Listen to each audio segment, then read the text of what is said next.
beforehand, so it will become clear as I just talk why I am saying that. Yeah, so it is the week in which we commemorate Triratna Day. I think they now say Triratna Community Day and Triratna Order Day. So Triratna originally was the Friends of the Western Sangha. I know we mostly know that Friends of the Western Buddhist Order, but until there was an order, there couldn't be any friends. So for the very first year, it was the Friends of the Western Sangha. And 53 years ago on Monday, that was when the Friends of the Western Sangha came into being. And then a year later, 52 years ago on Tuesday, was when the first ordinations into what was then the Western Buddhist Order happened. And then the FWBO, Friends of the Western Buddhist Order, came into being.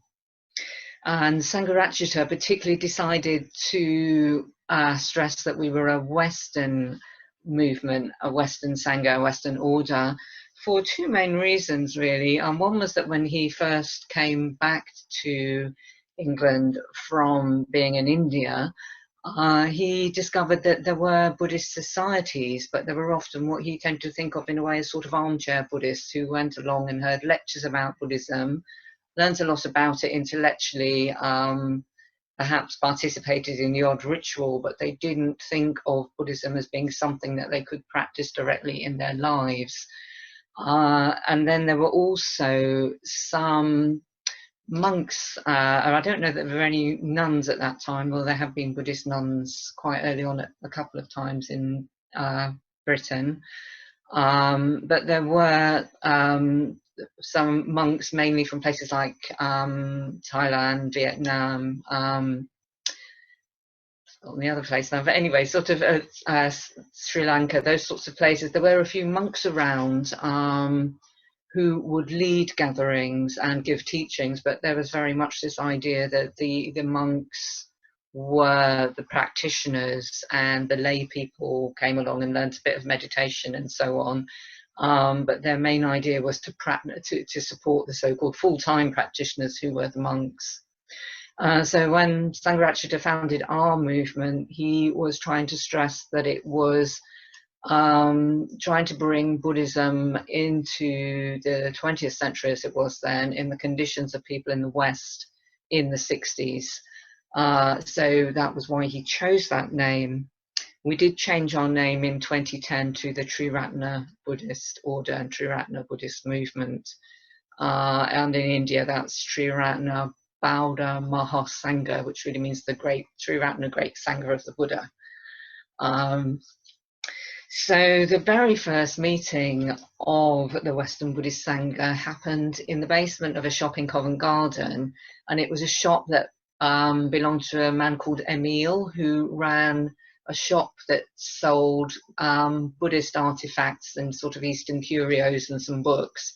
And he had been coming along to Sangharakshita's talks and classes before there was a specific place for them to meet, and he volunteered his basement. So the members of the sort of proto-Sangha, as it were, at that time came along and helped decorate, paint the basement room and prepare it for that first evening.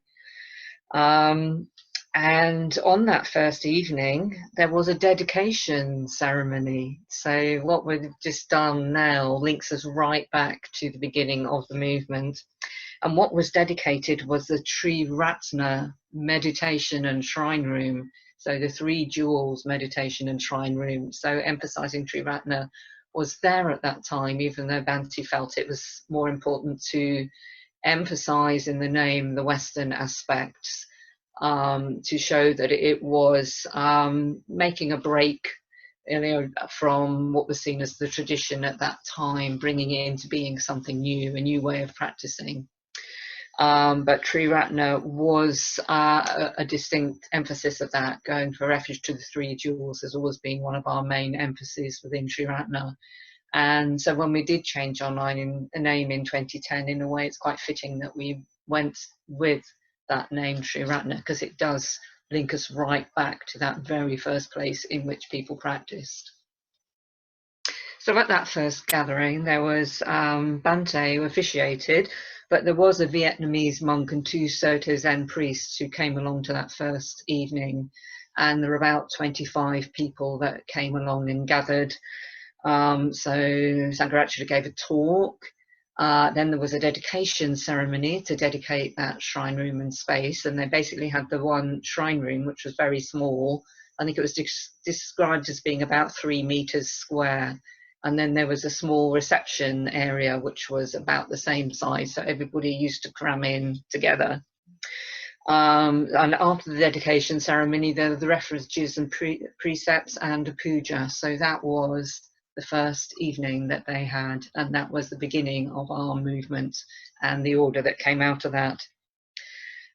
So over the last 53 years, we've become a worldwide community, and we do have presence in Australasia, in India, South Africa, in USA and Canada, in South America, and also in Europe as well. So we spread out around the globe.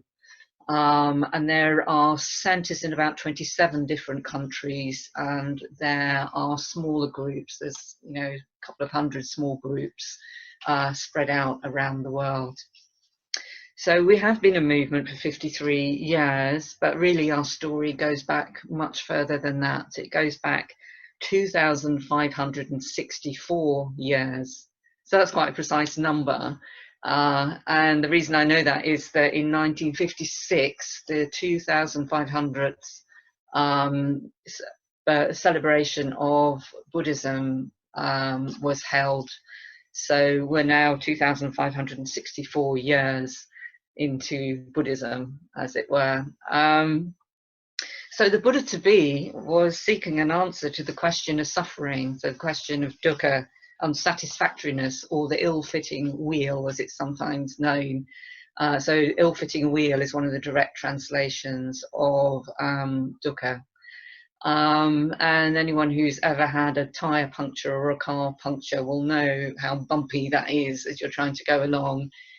So again, there's that connection, but back to the days when people either went on foot or perhaps on the back of an animal if they were wealthy enough to own something they could ride, or they might have a cart that they were bumping along in. And Buddha Day, Wesak, which commemorates the Buddha's enlightenment when he found the answer to that question of suffering, will be celebrated next month. So on the 10th of May, we commemorate the Buddha's enlightenment. And his enlightenment, his completion of his own quest, is what opened the way for the rest of us to be able to practice Buddhism. So we're used to thinking of dukkha as the small day-to-day dissatisfactions, upsets to our ego, things that don't quite go the way that we want to. And they are dukkha, they are painful, they are suffering. But the Buddha set out to try and find the answer to how do we overcome old age, sickness and death? And that's still a relevant question for us today. Even before coronavirus, old age, sickness and death are 3 things that none of us can avoid, and the current situation has brought them much more to the front of our minds.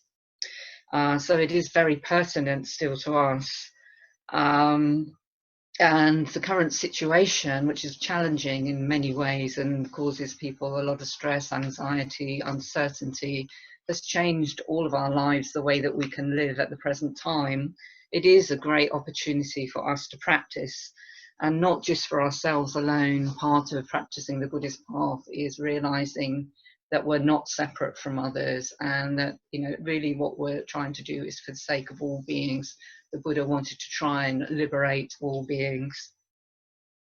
So the solution that the Buddha came up with was not to live forever, which seems to be, there are still people who want to live forever or to be cryogenically frozen until someone can revive them. What he realized was the truth. The truth is that everything is impermanent, it's unsatisfactory, and there is no fixed selfhood. And there is a great beauty in that, I think.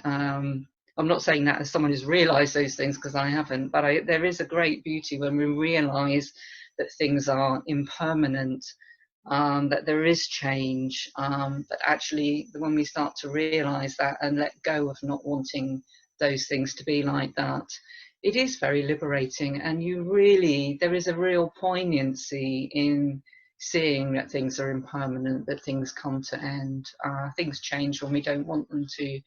But there's also a great beauty in that. And I think that's one of the things when people connect with nature, we often see that very much. If it was always spring or always summer, we wouldn't appreciate things the same, I don't think. That does make a difference that we have these things that change. So 7 days after the Buddha's enlightenment, after he'd been through a number of different experiences, because he struggled with, well, how could he communicate what he'd learned? He did go and share what he'd learned with 5 of his old companions. And through sharing that, he started to spread the Dharma outwards. Those 5 companions themselves started to share that with others. The Buddha started to be known, his reputation started to go out, that there was someone who'd discovered the way to freedom. And so more and more people started to be drawn into that sangha.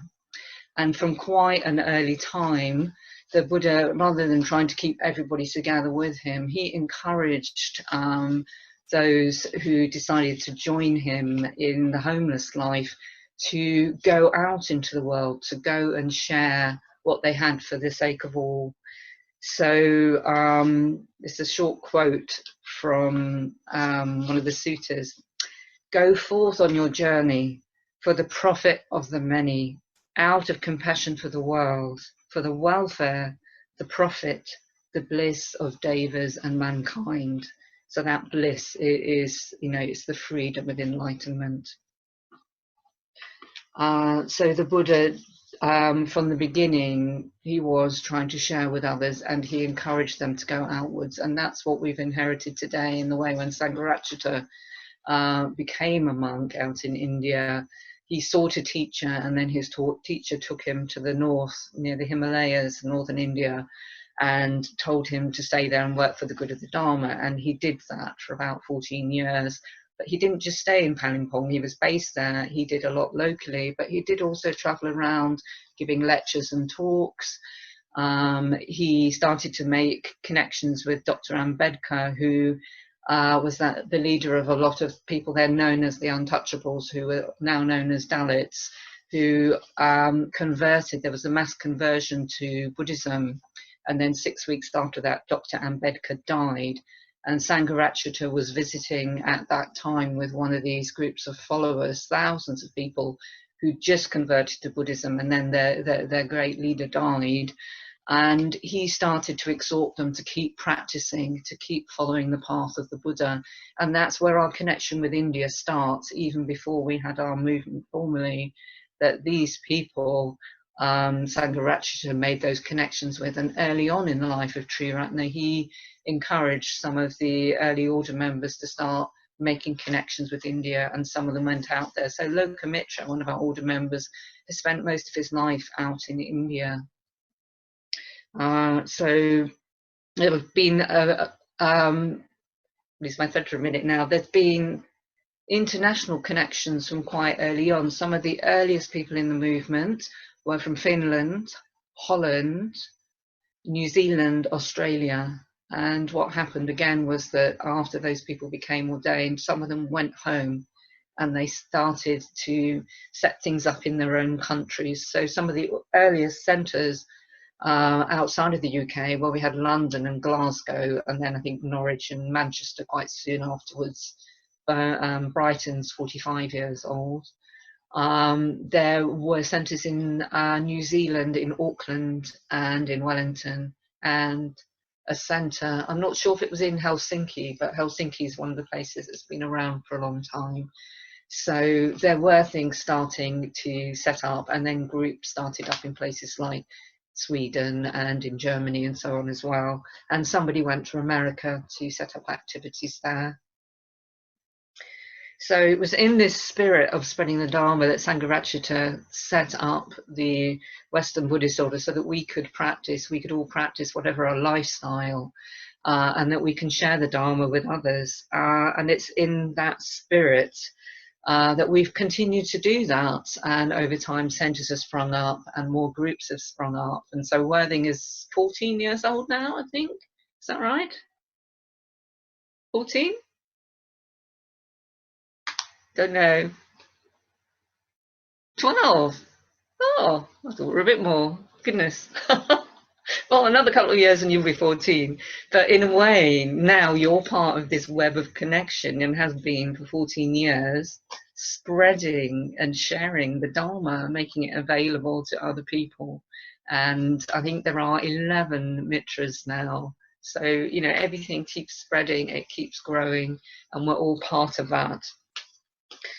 And the followers of Ambedkar have grown, and so it's not just the original people that joined, there's their families, their friends, their children and grandchildren since the 50s who've all come into the movement. And also they made connections with other Dalit communities, and in turn some of those communities have converted.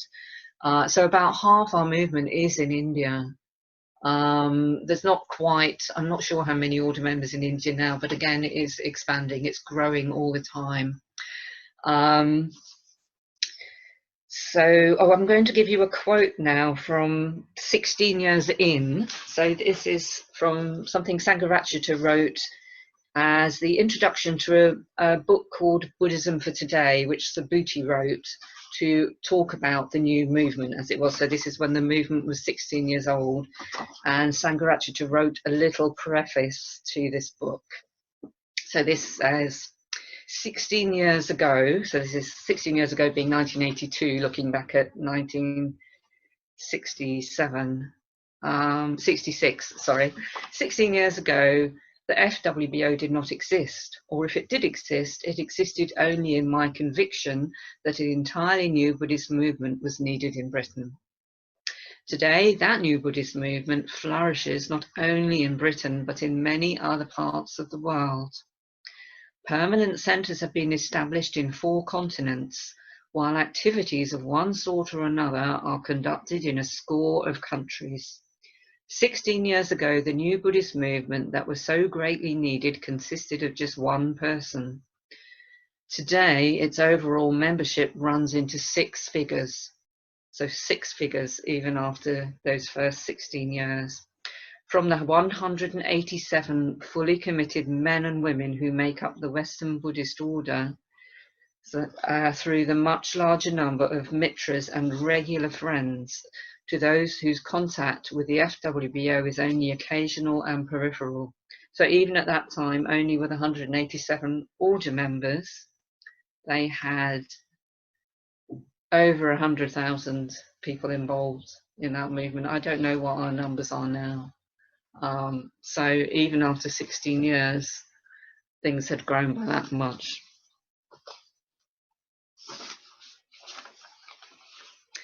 So we do still have that spirit today, and people do still come, you know, that maybe come into contact in Britain or in America or somewhere on the continent, that when they're from somewhere else, they go home to their home country and try to set things up.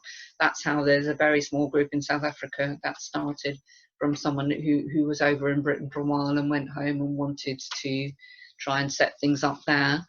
The other way that things often get set up, such as Poland and Russia, which have been set up in about the last 6-7 years, something like that, and Turkey, which has been going for slightly less time than that, is that people who were the children of people from those places, so, you know, someone whose father, I think it was Russian or Polish, you know, someone who grew up in a Turkish family over here that had come over from Cyprus, they went back to their home countries. They had that connection with the language, you know, maybe some relatives or family friends there, and have gone back and have got quite small groups. And in places like Russia and Turkey, it's not easy to be a Buddhist openly. So the conditions in which they're trying to do that can be quite challenging. And often they have to try and support themselves through teaching English unless they've got another skill. Maybe they do massage or they do yoga or something like that. So it's something that's saleable. So they often live very simply in a culture that they've maybe got a bit of connection with, but not a lot. They're learning to become more fluent in that language if they haven't known it so well beforehand, and they are sharing the Dharma, and things are being translated into those languages. So there's a Mitra in Lewis who translates things into Italian. So there are a small number of people in Italy now, and she's been involved in helping with those translations. So that's a bit about, there's all sorts of things I can say about the movement, but when I do this, I try to say it a slightly different way every time. So some of you may know some of these things, but there may be other things that perhaps are a bit new. Coronavirus has given us another layer of connectedness by putting us all online. And this is something that struck me. I've been joining the daily meditations at the Buddhist Centre online, and some of you may also have been doing those, that people join from all over the world. And even though I've been doing the 7:30 in the morning sit, which is the one for Northern Hemisphere, there's been people there not only from America and the continent, but from Sydney, from South America, and from New Zealand. So people are just, they have their chat on and people go, hello from Sydney. And I don't know what time it is in Sydney, but it's 7:30 here, but they're doing that. And if you join at 2:30, you're more likely to catch people from India and other places as well. So we got that sense. I was thinking it's a bit of paradox really, but in one way, a lot of us are alone. Some of us are with our families or a partner, but some of us are alone. But we're connected. So we're alone, but we're all together when we're online. And if you do these big meditations, there can be 100 or more people all sitting, all around the world. And there's a sense of being together, even if we're on our own. We're miles apart, and yet it's more real. Because I've met, and some of us will have met on retreats, people who've come from abroad to do a retreat over here. So we do get to meet people. And I've known for a long time that there are people around the world in all these places. And we have an international order convention every 4 years, where again, you can meet people who've come from all over the world. But somehow connecting online gives another layer to me of that connection. So there's that sort of paradox that we're all separated and yet we're together.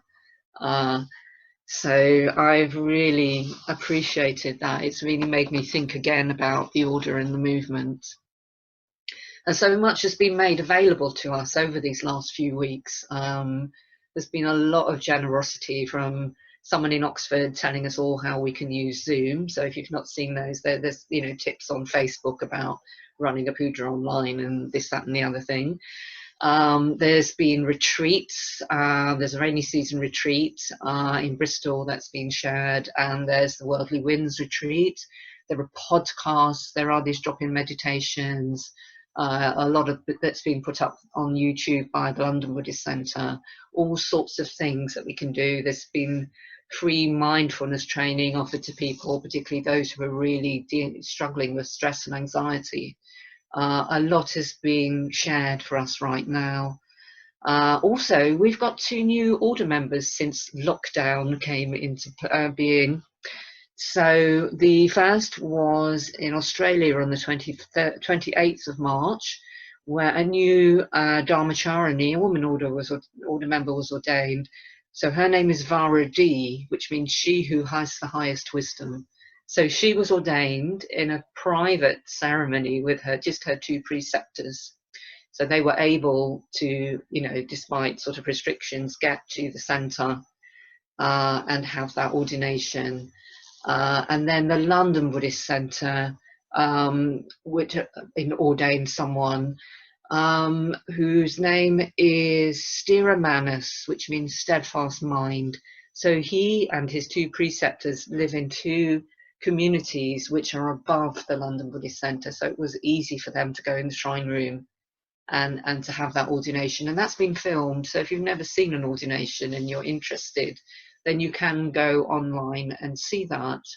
It's not quite the same as an ordination where there's a lot of people around. It is just the three of them, but it does give you that flavour of what's involved with having what they call the public ordination.